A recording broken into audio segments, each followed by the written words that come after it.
Okay, guys, come on in. Sit down. Gentlemen, let me fix this. The beauty queens are asking me to talk to you because they trust that I have insights into their life, insights that we as males generally don't have. And we need to make some distinctions here. Now, I'm going to give you this. Wherever we go, we're looking just the way they are for for the lookers, for the ones that turn us on and the ones that appeal to us, that are beautiful, that we consider beautiful. Eye of the beholder stuff, right? All right. But there are certain distinguishing characteristics.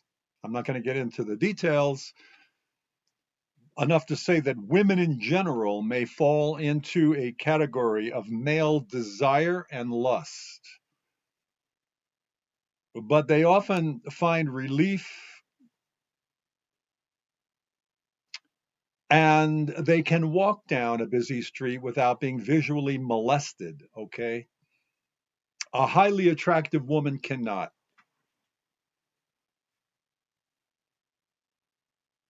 And that's what basically this video is about.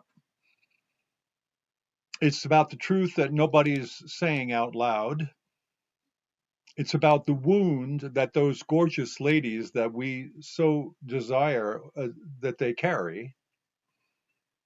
And the reason why Avalon has been invented, really, as a sanctuary and a kind of a resting place, a place to find some comfort. And one of the reasons, as you've probably noticed, that Avalon is beginning to expand and resonate with so many of these women. But we need to talk about this. We really do. And I want you to know if I'm saying anything to you that sounds critical at any time, I got one, two, three fingers pointing back at me because I got to tell you now. And also, lovely ladies, if you're here, I'm a big offender. Trust me, I'm just a guy. It's like everybody else. But I'm a little older, a little wiser, and I won't get into my past, with inmates and with people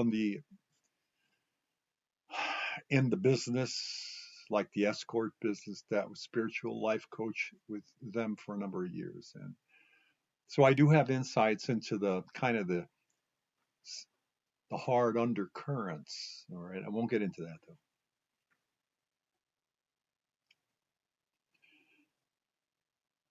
So what we're going to talk about here are a number of specific viewpoints and topics that relate to the environment in the soul, the emotions, of the highly attractive female.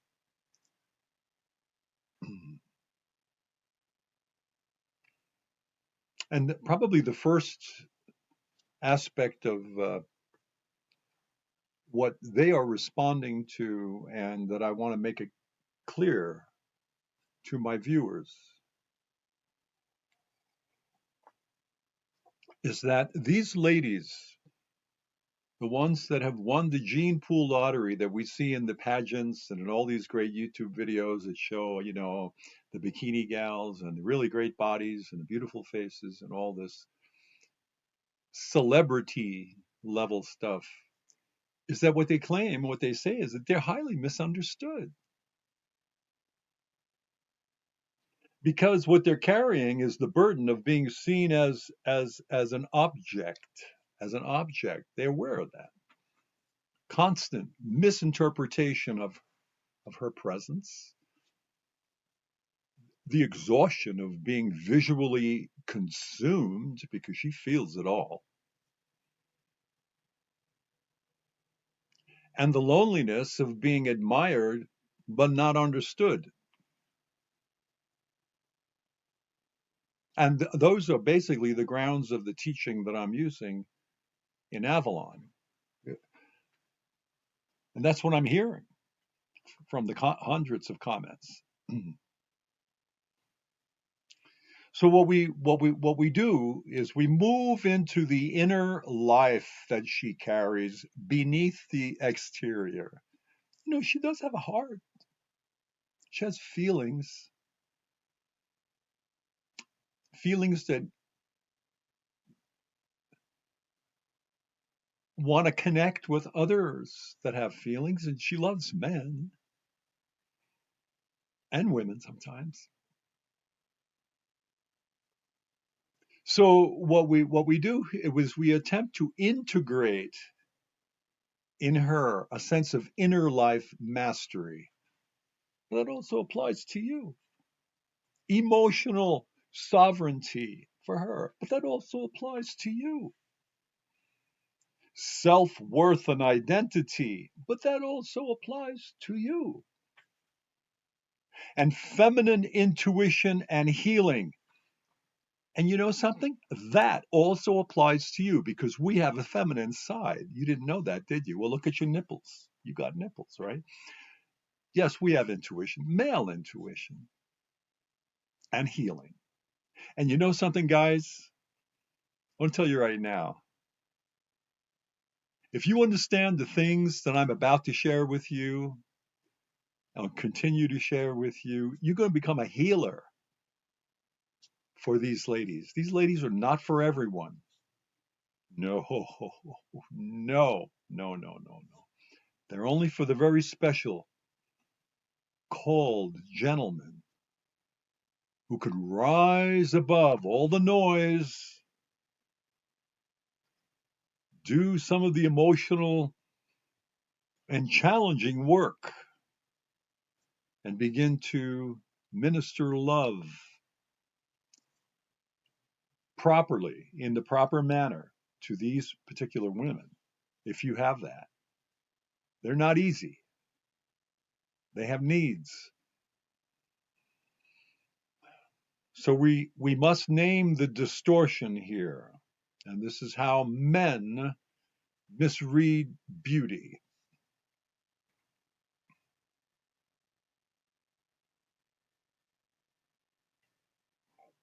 There are radiant burdens we're unaware of. There are relational dynamics that we are not well suited to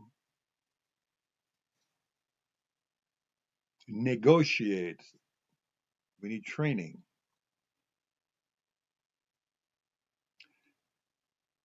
A distortion occurs when men fear her light because they do have light. Oh, yeah. That's why they're being referred to as a lighthouse and a beacon. Oh, yeah. There are misplaced emotional expectations. And what do men project? And those are the things that she carries. What the men project is desire, insecurity, fantasy, fear, inadequacy. Big one. Onto her beauty. Not because she is wrong about it, but because we as males are often uninitiated into these dynamics and a greater understanding of how she's put together. And so we speak and we think in terms of a spiritual dimension. This is where we integrate spiritual discernment, spiritual authority, the unspoken weight of being the one who sees. That's what she carries.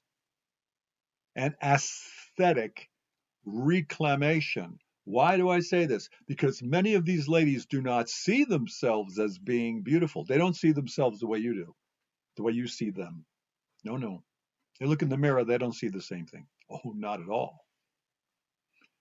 To the point where they start actually looking in the mirror and seeing themselves as ugly. So we need to talk about aesthetic reclamation. No, you are beautiful. You've got the layout and everything is fine. The face looks beautiful. The body is nice. You're not ugly. You need to reintegrate into the aesthetics. So we talk about that in Avalon a little bit. We need to they're believing that their beauty's a curse. You see them as drop dead gorgeous. They don't. They're dropping dead because they're gorgeous. We got to teach them, show them your intuition's not a burden. Your presence is not a threat, and your radiance, lovely lady, is not a mistake. This is what they're carrying. It's a calling. And then, and this is the hard part.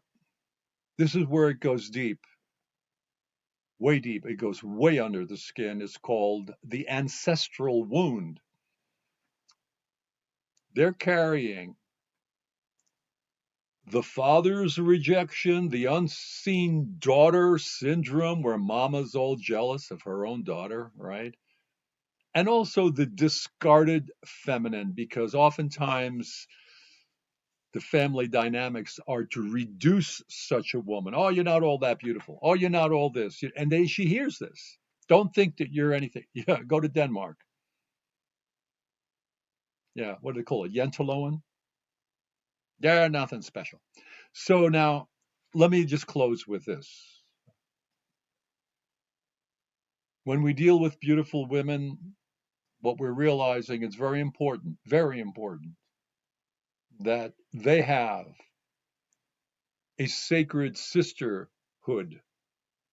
You can't keep them isolated. You can't stick them in a shoe somewhere. You got to let them get out there and be with their friends, especially other very good looking women. They need to be able to integrate with them. Authenticity and pandering.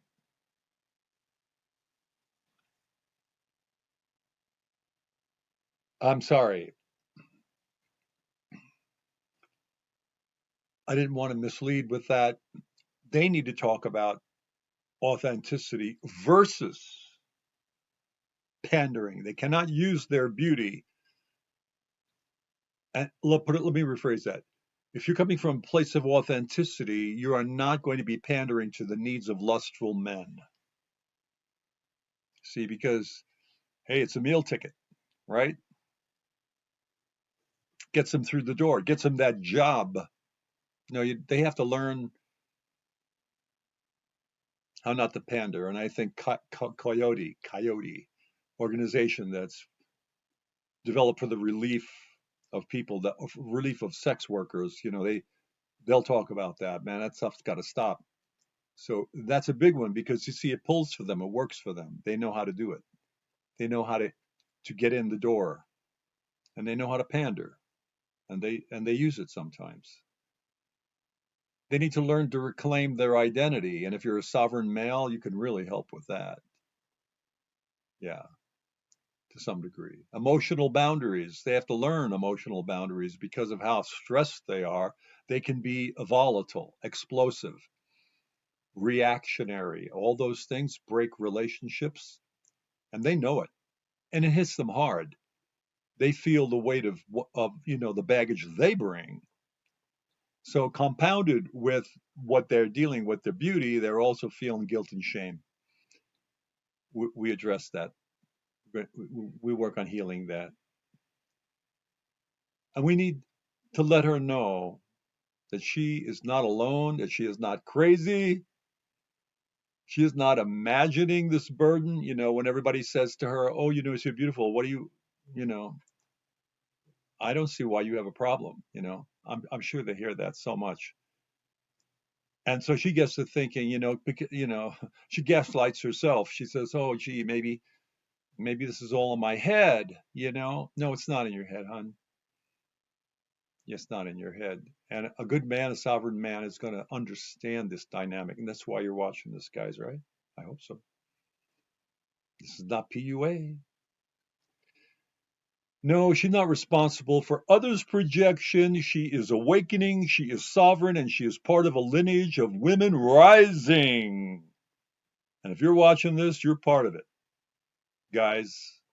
And it's an honor, because there is something sacred about that beauty.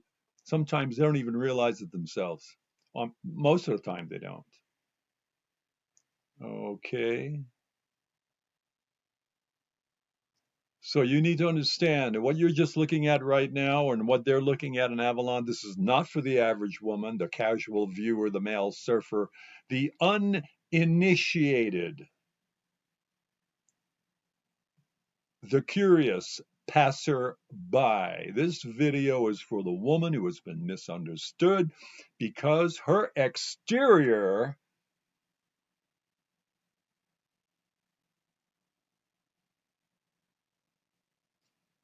affects her environment. And those effects and the fallout she has carried as a burden of her beauty her entire life.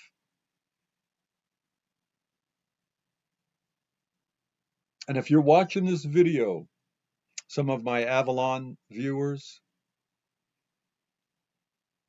I know what you're saying. You're saying to yourself, wow, this is a revelation. Yes, indeed it is. And hopefully everybody else will scroll past, which is exactly how it should be. All right. So, with that, I want to say if you have gained something, let me know. Write me a comment. And, gentlemen, if you're sovereign enough to continue growing, continue growing. And when you look at beautiful women, don't try to employ the PUA tactics of shaming them, dissing them. I hear a lot of that.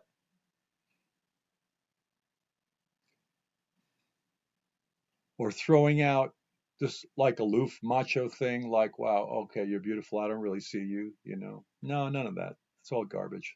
Believe me.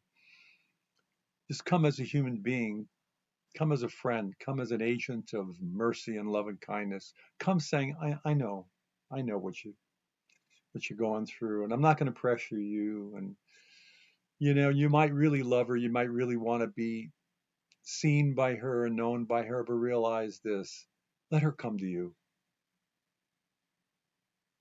let her choose you, and don't even hope for it. Just allow yourself to enjoy the beauty. Enjoy the beauty. Let it move your heart to God, and also to the your inner your bush where the divine is in your own inner spirit, and say thank you God, thank you God. Man, I feel so good. I love being in her presence, and let her be in her space. Let her be walk her way. Send her love from your heart. That's the best thing you can do right now. And you know something? If you're mature and you're really the knight she's looking for, she's gonna find you.